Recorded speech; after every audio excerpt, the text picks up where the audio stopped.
GV 아무도 없는 곳 GV 데이라고 해서 GV를 하고 오셨을 것 같은데 감독님부터 인사 말씀 부탁드리겠습니다.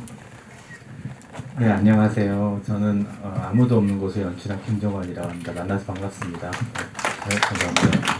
연주님. 네, 안녕하세요. 저 아무도 없는 곳 창성 역할을 맡은 연우수입니다. 반갑습니다. 안녕하세요. 유진 역할을 맡았던 윤혜리라고 합니다. 안녕하세요. 주은을 연기한 이지영입니다. 반갑습니다. 감사합니다. 감독님 작년에 뵙고 올해 이제 처음 뵀는데 오늘 GV 하시느라고 많이 바쁘셨겠어요. 네, 오늘 GV데이라서 근데 이제 또 좀 전까지는 저희 둘이 하다가 이제 넷이서 또 하게 됐습니다. 벌써 작년이네요. 테이블 때 한번 상영이 있어가지고 또 와서 되게 즐겁게 이야기했었는데 여기는 저희 집하고 제일 가까운 극장이거든요. 걸어서 왔다 갔다 할 수 있어서 너무 좋은 곳입니다. GV에서도 어떤 대화의 어떤 변주를 기대를 하고요. 이번 영화 시작하시면서 대화 시리즈라고 또 볼 수도 있을 것 같아요. 그래서 어떤 대화라는 것을 큰 진료로 삼아서 어떤 시도를 하셨다고 들었는데 이번 영화에서 중요하게 생각한 어떤 시도나 지점이 있을까요? 네, 제가 아무도 없는 곳은 제가 전에 해왔던 작업에서 그래서 약간 연장선상에서 좀 더 뭔가 더 가보고 싶은, 그래서 지금 더 테이블이라는 영화도 대화의 형식으로 해가지고 이제 만들어진 영화인데, 그때도 이제 대화의 형식을 가지고 한 편의 장편 영화를 만들 수 있을까 이 고민이 있었는데. 거기서 좀 더 형식적으로도 더 가보고 싶은 부분들이 있었고 내용적으로도 더 해보고 싶은 부분들이 있었어요. 그래서 형식적인 부분에서는 뭐 차이점이라고 하면 이제 창석이라는 인물이 4명의 인물을 만나서 그들의 사연을 듣는다. 그래서 이제 듣는다라는 행위가 이 영화에서 좀 중요하게 사용이 됐고 그러면서 창석이라는 사람의 내면이 변화하는 그 과정을 담은 부분이 이제 어떻게 보면은 좀 그전과 좀 다른 식이고 뭐 여기에서 또 뭔가 여러 가지 이야기들 해볼 수 있지 않을까 그런 생각을 했었습니다. 그래서 더 테이블 말씀하셨지만 연우진 배우님 처음으로 감독님과 더 테이블 같이 하셨고 어떻게 보면 더 테이블의 그 대화가 이 아무도 없는 곳에 확장됐다고도 생각이 드는 것 같아요. 그래서 근데 창석이라는 인물은 여백이 많고 관객들이 느꼈을 때도 그게 공백이 있는데 그거를 배우님들이 많이 채워가고 그런 생각을 많이 하셨을 것 같은데 작업에 임하시면서 어떠셨는지 궁금합니다. 일단은 그 영화에 대한 주제를 얘기하는 방식에 있어서 일단 감독님이 시도하신 이런 의도 자체가 굉장히 저도 독특했고 사실은 가장 이 대화라는 게 가장 간단하면서도 뭔가 명확하게 잘 할 수 있는 부분이라고 생각을 해요. 감독님이 우리 영화에서 영화적인 화법은 좀 독특하게 표현을 하셨지만은 결국은 대화를 통해서 그 모든 것들이 이루어져 나간다는 것 자체가 사실은 가장 간단 명료하면서도 그리고 또 상당히 또 은유적이기도 하고 그래서 저는 너무 좋았고요. 저보다는 뭐 상대 배우님들의 워낙 또 훌륭한 연기를 저는 감상할 수 있어서 더할 나위 없이 좋은 작업이었습니다. 옆에 윤혜리 배우님 계신데 그 롱테이크 장면 찍으시잖아요. 거의 제가 세어보니까 5분 30초 정도 가량 되는 씬이더라고요. 그 대화 장면 테이크가 되게 어려웠을 거라고 생각이 드는데 촬영하시면서 그리고 이번 영화 임하시면서 이런 대화의 큰 주제로 영화가 진행되는 것에 대해 어떻게 생각하시는지 궁금합니다. 솔직히 말하면 어려웠던 것이 사실이었어요. 사실대로 이야기하면. 그런데 그러니까 제가 2년 만에 감독님 어쨌든 그 영화가 끝나고 오랜만에 감독님을 배웠을 때 굉장히 부끄러운 마음이 갑자기 이는 거예요. 근데 그 원인이 뭘까 했더니 제가 되게 그 기술이 좋은 배우가 아니었다는 사실이 뭔가 죄송했던 것 같아요. 그러니까 그냥 저는 조금 더 촬영 경험이 많거나 아니면 그냥 제가 연습을 조금 더 많이 해가서 그 현장의 제한적인 시간에 완벽하게 해냈으면 저도 뿌듯할 거 아니에요. 하지만 그때는 그게 최선이라고 생각했었던 건지 근데 시간이 지나고 나서 생각해보니까 왜 더 하지 못했을까라는 아쉬움이 남을 정도로 조금 그런 긴장감 속에서 촬영을 했었고 그랬던 기억이 있습니다. 지금 하면 더 잘할 수 있을 것 같아요. 완성된 영화를 봤을 때는 어떤 느낌이 드나요? 그런데 그럼에도 불구하고 완성된 장면을 보았을 때는 장면이 좀 많이 멋있어서 그래도 조금 좋았던 것 같아요. 네, 그렇죠. 좋았죠. 불도 딱 제 시간에 켜지고. 네. 이주영 배우님, 네, 안녕하세요. 이게 급해가지고 제가. 네, 네, 어떻게 보면 그 바라는 공간은 되게 영화에서 제일 많이 세팅된 공간 같다는 느낌이 들었고, 그리고 그 좁은 공간에서 배우님이 보여주시는 그 동선이나 시선이나 그런 대화의 어떤 말들이 되게 그 몸짓이 크게 느껴졌거든요. 그래서 그 주은을 연기하면서 가장 강조하고 싶었던 거는 무엇인지도 궁금합니다. 어떤 그런 동선이나 이런 거에 있어서는 좀 정말 거기에서 오래 일한 사람 같은 느낌을 주고 싶었던 것 같아요. 그래서 최대한 그냥 자연스럽게 그냥 늘상 그냥 하는 것들이라고는 생각이 들도록 최대한 자연스럽게 그런 것들을 하려고 노력했었던 것 같고 또 주은이는 이제 기억을 잃어버린 사람이라서 근데 이제 그 부분을 표현할 때 뭔가 주은이 어떤 사건이 일어나는 게 아니라 이제 그 말들로 이제 이렇게 설명이 되는 거잖아요. 감독님 이제 영화 스타일이신데 그래서 저한테는 좀 더 도전적이고 좀 더 그런 면이 있었고 그래서 그거를 이제 대화로서 그 캐릭터와 매력을 더 어떻게 잘 살릴 수 있을까 그런 고민을 네. 그 감독님께서는 이주영 배우를 보시고 그 주은이라는 인물을 떠올리셨다고 들었는데 어떤 지점이었을까요?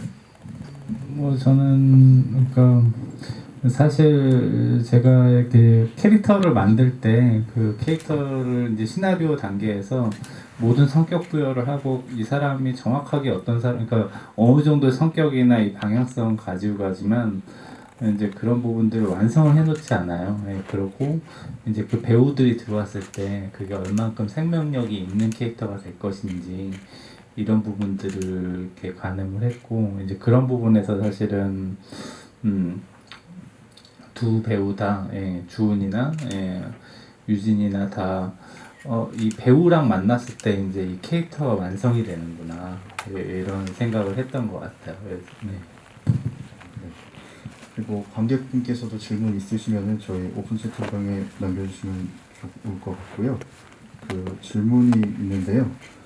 이번 감독님 작품에 위스키가 역시 나오는데 개인적으로 선호하시는 주류가 있는지 배우분들께도 질문을 주셨습니다. 윤혜리 배우님 어떤 술, 소주, 맥주 어떤 술? 저는 지금은 술 잘 먹지 않는데요. 그래도 고를 수 있다면 이왕이면 그 외국에서 온 술 인도네시아에서 온 그런 거 한국에서 좀 구하기 어려운 거를 얻어 먹겠죠? 근데 네 그럼 저는 근데 술을 별로 좋아하지 않아요. 맛이 없는 것 같아요. 그 바텐더였던 이주영 배우는 술을 안 하신다고 네, 들었어요. 저는 술을 안 마셔가지고 술이 맛이 없는 것 같아요. 그 연우실 배우는 저는 뭐 각종의 술을 다 섭렵하고 있는데요. 감독님 통해서 저도 이제 위스키를 입문했고 위스키는 굉장히 좋아하고 저는 근데 뭐 다양하게 술은 이렇게 또 즐기는 사람과 함께라면은 뭐 마다하지 않고 시간을 즐기는 거. 그렇습니다. 네, 술에 대해서 들어봤고요. 그 공간에서 어떤 일이 벌어지는 그런 것들을 생각을 했어요. 저 영화에는 그래서 분명히 일상에 존재하지만은 뭔가 특별한 일이 벌어질 것 같은 그런 어떤 시간대와 또 공간에 대한 묘사를 하기 위해서 그래서 사실 유진이랑 둘이 담배 피는 공간은 끝나시면 예, 가보실 수 있어요. 여기서 3분 거리입니다. 2분 거리. 뒤로 이렇게 빠져나가서 뒤로 해가지고 가시면은 거기가 이제 둘이 걷고 뭔가 빛이 소멸하는 순간 있잖아요. 그 순간을 찍은 공간이 있거든요. 그래서 몇 시에 찍은 거죠? 그 당시 때 딱 그 시간대 해가 사라지는. 그래서 제가 원했던 거는 그러니까 그 어떤 형태들이 다 사라지고 처음에는 그 형태들이 있지만 나중에 담뱃불만 있고 그 어둠이라는 것을 관객들이 극장이란 공간에서 체험하길 바랬어요. 그래서 저희 아까 오면서 우리 시네마 토크를 가까운데 거기 가서 해야 되는 거 아니냐. 다음에 거기서 네. 같이 걸어가서 한 3분이면 걸어갈 텐데 가서 거기에서 시네마 투어를 해도 괜찮겠다 뭐 이런 얘기를 했어요. 네. 네, 그렇습니다. 네, 그리고요 감독님과 배우분들은 나이가 들어가는 것이 어떤 의미가 있는지 궁금하다고 하셨는데 좀 열린 질문 같아요. 연우진 배우님께 창석의 인물이란 것을 연동해서 좀 질문 드려볼까? 나이가 들어가는 것? 그 의미? 글쎄요, 저 같은 경우는 각자가 여기서 뭐 나이가 든다라고는 생각을 한다라기보다는 그냥 흘러간다라는 생각이 들어요. 우리가 어차피 가야 되는 길은 어차피 끝은 사실 죽음이잖아요. 죽음이라는 길 속에서 우리가 가야 하는 필연적인 길이라면은 그 순간에 받아들여지는 것들은 저는 개인적으로는 그냥 다 순리대로 간다라고 생각을 좀 하고 있는 마인드인데 그 속에서 저도 창석과 비슷한 지점은 있죠. 저도 이제 창작자로서 늘 고민을 하고 지금 인생을 어떻게 살아야 될까라는 시간은 지금 많이 하고 있어요. 예전 같은 경우는 좀 즐거움 혹은 뭐 화려함 그 속에서 느껴지는 어떤 기쁨들을 많이 이렇게 좀 챙기려고 했다면 지금은 이제 사실은 떠나간 어떤 이들에 대한 그리움과 저도 상실 또 창작자로서 느껴지는 어떤 고통과 인내 그리고 사실은 좀 그런 쓸쓸한 부분들이 더 마음을 많이 차지하는 것 같아요. 근데 빛을 잡으려면 어둠 속에서 잘 견뎌야 한다고 생각을 하거든요. 이것 또한 당연한 시간이고 좀 좋은 창작자 그리고 또 좋은 인간 연우진으로서의 삶에 있어서 당연히 필요한 지금의 순간이라고 늘 생각을 하고 있습니다. 네, 말씀 감사합니다. 그 제목의 의미가 궁금하다고 질문 주셨는데요, 감독. 네. 제가 또 연우진 배우가 말한 거에 또 이어서 하면 늙음에 대한 것도 저는 그러니까 이 영화는 처음에 그 만드는 사람들끼리 이야기할 때 빛과 그림자가 있다면 우리는 그림자 안에서의 이야기를 해보자고 얘기를 했어요. 근데 그렇게 해서 그 그림자만 보자는 게 아니라 그림자 형상을 잘 지켜보므로 해서 빛에 대한 고민을 할 수 있고 또 죽음에 대한 것들을 우리가 고민하면서 사실은 삶에 대한 부분들을 또 강렬하게 생각을 해볼 수 있잖아요. 그리고 저는 그런 것들이 이제 양면처럼 어느 한 면을 볼 수 있기를 바랬고 늙음이라는 것도 사실은 거기에 어떤 쓸쓸함이 보일 수도 있지만은 저는 그 처음에 시티커피의 그 나이 든 분들이 너무 쓸쓸하다고만 보이진 않거든요.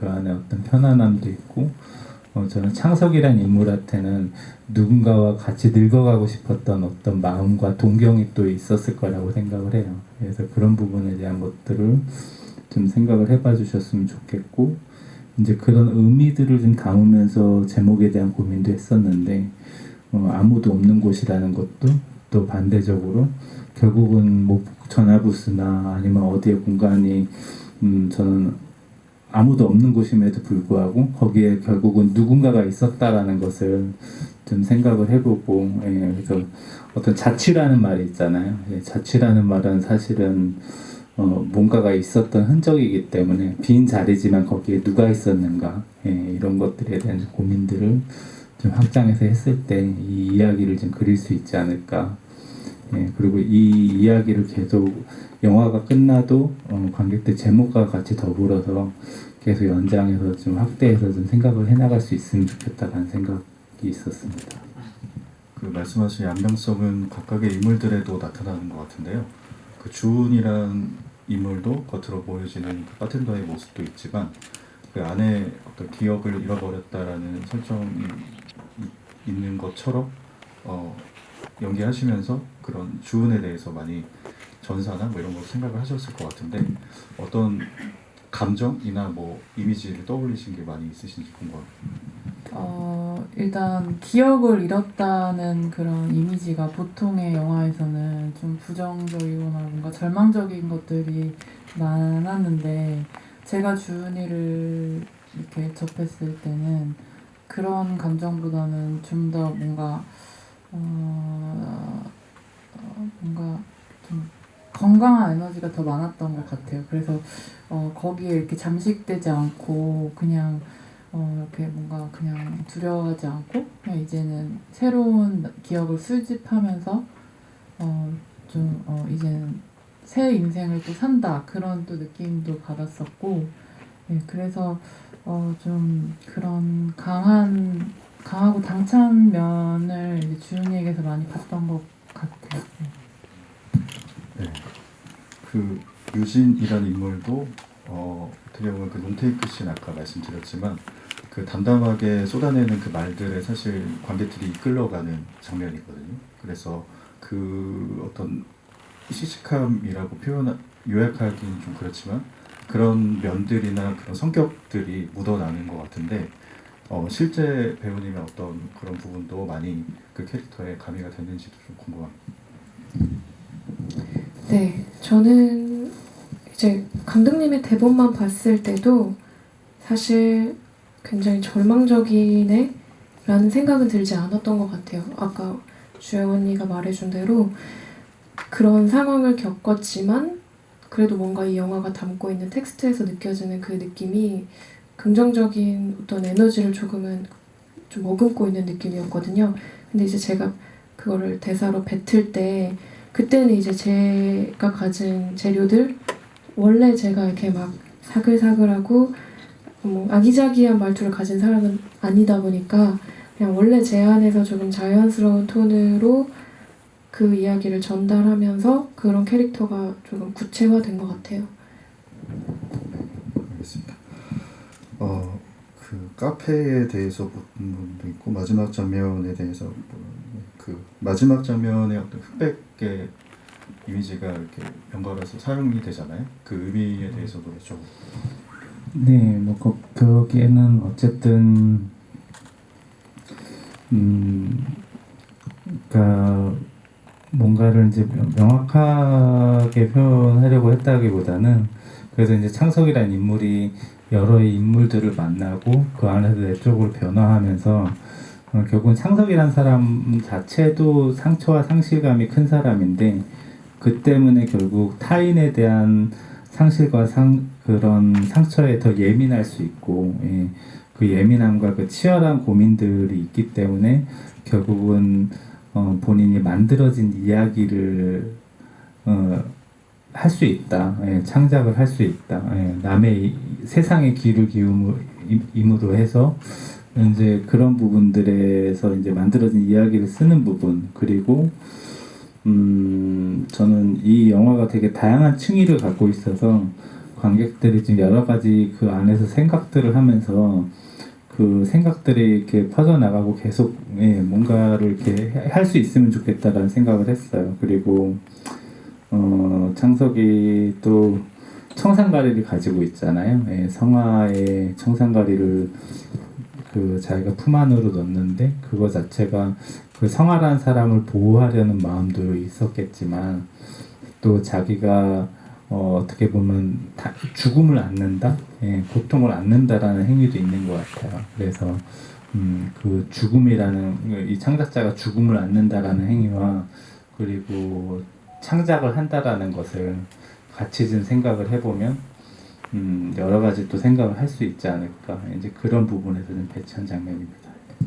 오늘 말씀처럼 여러 영화의 의미를 보실 수 있을 것 같습니다. 저희가 준비한 시간이 다 된 것 같아서요. 저희 마지막 인사 나누고 저희가 또 월요일에 또 GV가 있습니다. 그래서 그때 또 뵐 수 있을 것 같고요. 주영 배우님부터 마지막 인사 부탁드립니다. 네. 아까 나이듦에 대해서 질문이 있어서 저도 이제 또 생각을 해봤는데 저는 나이 드는 게 되게 좋은 것 같아요. 그 20대 때는 10대 때, 20대 때는 또 그때만 누릴 수 있는 것들이 있고 그때만 이렇게 생각할 수 있는 것들이 있고 또 지금 저는 30대인데 30대에는 또 그때는 몰랐던 것들을 또 볼 수 있는 눈이 생겼고 또 이제 또 그래서 앞으로 40대, 50대 때는 또 내가 어떤 시선으로 세상을 바라볼 수 있을까 이런 생각도 많이 하게 되고 그래서 이런 뭐 상실이나 나이듦 뭐 여러 가지 것들을 이렇게 우리 영화를 보면서 저도 정말 여러 생각들을 많이 하게 되고 그래서 또 저도 저희 영화를 또 보고 싶어요. 저도 그래서 그래서 관객분들께서도 저희 영화를 보시고 이렇게 삶에 대해서 또 나이가 들어간다는 거에 대해서 상실에 대해서 많은 또 생각들을 하는 시간이 되셨으면 좋겠습니다. 감사합니다.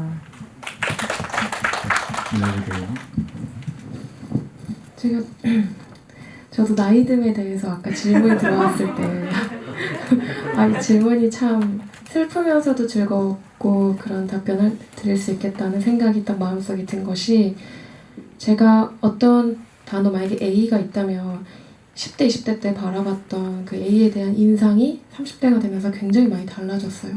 삶도 그렇고 행복이라는 것들도. 근데 저는 제가 어쨌든 연기를 하는 사람이니까 읽어왔던 대본이나 문학 작품들이 삶에 적용을 해볼 수 있겠다라는 생각이 들면서 30대가 굉장히 재밌어졌어요. 예를 들면 셰익스피어의 햄릿 같은 거 있잖아요. 굉장한 비극이잖아요. 근데 저는 햄릿이 계속 연기를 하잖아요. 나도 내 인생에서 그 연기를 하면서 살면 그게 20대 때는 뭐 가면을 쓴다, 위선이다, 가식 이렇게 느껴졌거든요. 그냥 솔직하게 하면 되지 이런 생각이 있었는데 30대를 맞이하고 나서부터는 필요할 때마다 나는 연기자니까 그 재능을 또 10분 발휘해서 그때그때 재밌는 연기들을 하면서 살아야지 라면서 생각을 바꾸고 나니까 어딜 가든 너무 재밌고요. 집에서도 재밌어요. 심지어 가족들한테 다 저는 맞춤형 연기를 하거든요. 그래서 저는 월요일이 제일 피곤해. 왜냐면 사회생활을 토요일, 일요일 다 하는 느낌이라서 월요일에 정말 아무것도 하고 싶지가 않아요. 그때는 정말 저의 홀리데이. 그래서 저는 굉장히 재밌게 그런 나이듦에 대해서 완전히 생각을 바꿨고요. 그래서 요즘에 참 좋습니다. 오늘도 와주신 분들 너무 감사드리고요. 네, 감사합니다. 네, 우리 이주영 배우님이랑 윤혜리 배우님이 지금 말씀드렸다시피 각자 관점에 따라 소설은 만들어가기 나름인 것 같아요. 창석도 얘기하죠. 관점에 의해 소설이 생기고 아마 여기 계신 모든 분들이 각자의 또 다른 창석인 것 같아요. 저희 영화를 들어주시고 또 지금의 저희 얘기들을 들어주시고 그래서 또 여러분들이 오늘 이 자리를 끝으로 하고 돌아가셔서 각자 인생의 이야기를 한번 점검해 보시고 또 각자 인생의 소설을 한번 되짚어 보는 시간이 됐으면 좋겠습니다. 감사합니다. 저는 저희 배우들이랑 이제 영화를 찍을 때도 어떤 짧은 모험을 한다는 생각이 들었는데 또 이렇게 집이랑 또 이렇게 대화를 하면서 집일 때마다 우리가 또 서로 다른 이야기를 나눠요. 그러면서 또 새로운 모험을 한다는 생각이 들고 저는 이제 이 역할을 우리 배우들한테 이제 나누고 주문했을 때 먼저 말씀드린 것처럼 사실은 좀 이렇게 여백이 있는 그래서 저는 배우가 완전히 자기 것이 아닌 이 역할을 하길 원하진 않았어요. 그러니까 배우 스스로와 그 역할이 잘 맞아들어서 배우의 어떤 닮은 개성들이 드러나면서 거기에서 뭔가가 이제 표현이 될 수 있고 그래서 저는 이제 그런 부분에서 굉장히 만족스럽고 이 영화를 관객들이 봤을 때도 저는 이제 그런 힘을 믿거든요. 그러니까 잘 조직된 여백이 있으면 그 안에 관객들이 들어와서 뭔가 생각을 하고 뭐 그런 부분으로 해서 영화에 대한 감흥이나 또 여러 가지 생각들을 계속해서 연장해서 해볼 수 있지 않을까. 그래서 이제 어떻게 보면 이제 그런 부분들에 대한 고민들을 많이 하면서 작업을 한 거예요. 그래서 이제 그런 영화가 이제 그런 부분에서 깊이 닿는 관객들이 좀 많았으면 좋겠고, 그래서 긴 이야기는 제가 여기는 산책하듯 올 수 있는 곳이니까 애무시네마에 월요일 날 오죠. 걸어서 와서 또 많은 이야기를 하고 가겠습니다. 네. 감사합니다. 감사합니다. 예, 여기서 행사가 마치도록 하겠습니다. 네, 감사합니다.